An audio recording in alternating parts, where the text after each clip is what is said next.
काम हन काम मन का जो होगा होगा, हम लोग खड़ा रहेंगे ना। जी बताइएगा, धनबाद जिले अंतर्गत सबसे सुदूरवर्ती जो अंतिम बॉर्डर पर स्थित जो किसानों के गांव में आए हुए हैं मरचो पंचायत के, और विगत कई दिन पहले बारिश शुरुआत हो गया है, किसानों के बीच में आए हुए हैं, किसानों को खुशी के बांटने के लिए। जी बताइएगा कैसा अनुभव हो रहा है और क्या मैसेज देना चाहते हैं? अभी अनुभव बहुत अच्छा है। आप देख रहे हैं कि किसानों में खुशी की लहर जगी है इस साल। पिछले साल तो ठीक से बारिश नहीं हुई थी, इस कारण किसान बहुत ही दुखी और व्यथित थे। बहुत किसान तो सुसाइड की नौबत आ गई थी, क्योंकि किसान देखिएगा कि ये भारत देश जो हमारा एक कृषि प्रधान ही देश है, और किसान बोले तो हमारे विकास के क्षेत्र में रीढ़ की हड्डी है किसान को देखा जाए तो हम लोग खेती के माटी से जुड़े लोग हैं, और खेती नहीं करेंगे तो हमारा आगे का भविष्य कुछ नहीं बनेगा। भूखे पेट कुछ विकास नहीं होता है। सबसे प्राथमिकता मैं अपनी तरफ से किसानों को ही देती हूँ कि किसानों की जो भी कमी होती है जीवन यापन में, किसानों को खेती करने में, वो कमी को सरकार को देखना चाहिए। जो भी उनमें कमी आती है उसको पूरा करना चाहिए। आप देख रहे हैं कि बारिश 2-3 में बारिश का किस तरह कहर ढहा। प्रकृति अगर रूठ जाएगी तो किसी को नहीं छोड़ेगी, तो प्रकृति का हम लोग उसका आवागमन कीजिए, प्रकृति को संजो कर रखिए। और किसान इस जीवन यापन में एक अलग ही किसान की पहचान है, और किसान के बिना तो कुछ ही पॉसिबल नहीं है। आप जान रहे हैं आर्टिफिशियल चीज़ को आप खा के जिंदा नहीं रह सकते हैं, और किसान जो उन्नत खेती करते हैं मूल रूप से वो किसान ही हमारे आने वाले भविष्य के रीढ़ की हड्डी है। किसान को प्राथमिकता देना सबकी पहली प्राथमिकता होनी चाहिए। रोड हो, ये खदान जो कोयला लूटे जा रहे हैं, बड़े बड़े बिल्डिंग बन रहे हैं, ये से कुछ नहीं होगा। पहली प्राथमिकता किसान को देनी चाहिए। और किसान को भारी संख्या में जितने भी हमारे विधानसभा लोकसभा में जनप्रतिनिधि बैठे हैं, नेतागण बैठे हैं, उनको किसानों के ऊपर ध्यान देना चाहिए।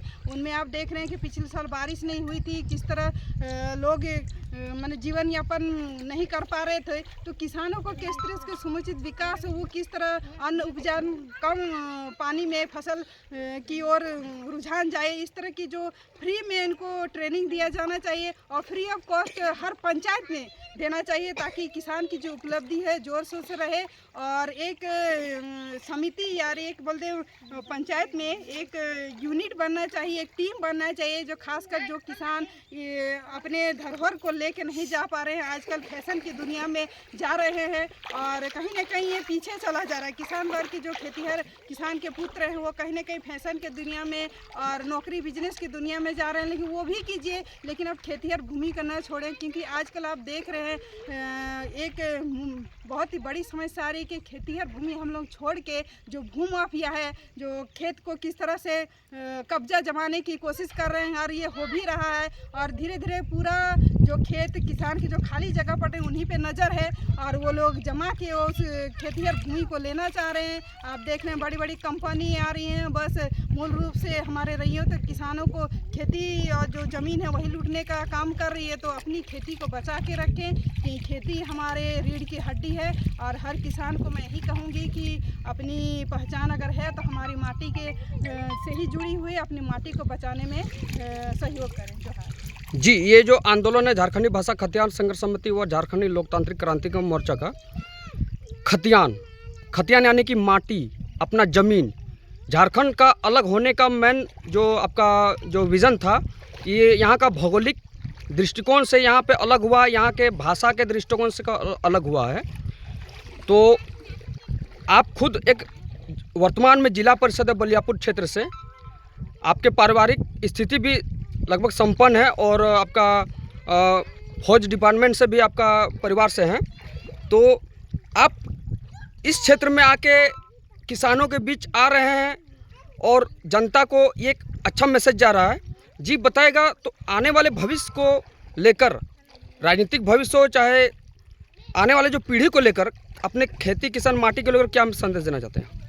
देखिए, आप बोल रहे हैं कि मेरे बैकग्राउंड जो मेरे घर के सदस्य हैं कहीं ना कहीं जॉब से जुड़े हुए हैं। कोई रेलवे में है, मेरे ससुर जी आर्मी में, मेरे हस्बैंड हैं, और सामाजिक तौर से जब राजनीति में लाइन में समाज सेवा करके हम लोग राजनीति में लाएँ, तो ये नहीं कि हमको फ़ोटो खिंचाना ही करना है।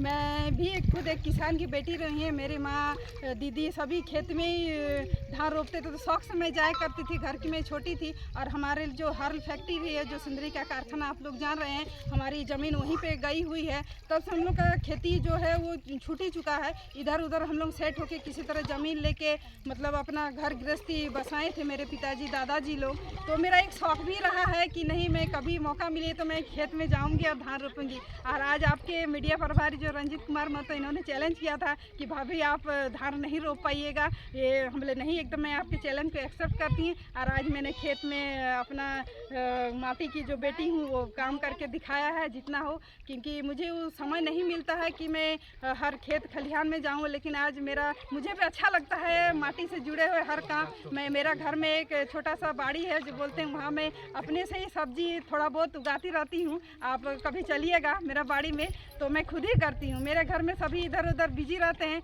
लेकिन मुझे अपना लगाव है। मैं माटी से हमेशा जुड़ी रहती हूँ और अपना काम करती रहती हूँ। धनबाद जिले के जो सबसे सुदूरवर्ती क्षेत्र में मरचो तिलैया बूथ नंबर 1 है, बूथ नंबर 2 है, इस क्षेत्र के किसानों से मिलकर कितना खुशी का अनुभव हो रहा है? बहुत खुशी हो रही है। इस साल देख रहे हैं बारिश बहुत अच्छी हुई है और सभी खुशी मन से धान रोपनी में लगे हुए हैं और बहुत अच्छा लग रहा है कि फसल भी अच्छी होगी आने वाले दिनों में। और जब धान होगी तो हम एक बार अरवा धान जरूर रंजीत जी से लेने आएंगे, क्योंकि पीठा हमारे हर पर्व त्योहार में पीठा बनाया जाता है और पीठा छाक के देखो हर प्रसाद में हम लोग चढ़ाते हैं। तो कोशिश करूँगी कि अच्छी फसल हो और धान में अरवा धान जरूर यहाँ से लेके जाऊँ। और आने वाले दिनों में किसानों से ही कहूँगी कि अपनी फसल अपनी धरोहर को बचाए रखें, ये बहुत ही ज़रूरी है। धरोहर अगर नहीं रहेगी, आने वाला भविष्य की हम लोग कल्पना भी नहीं कर सकते हैं।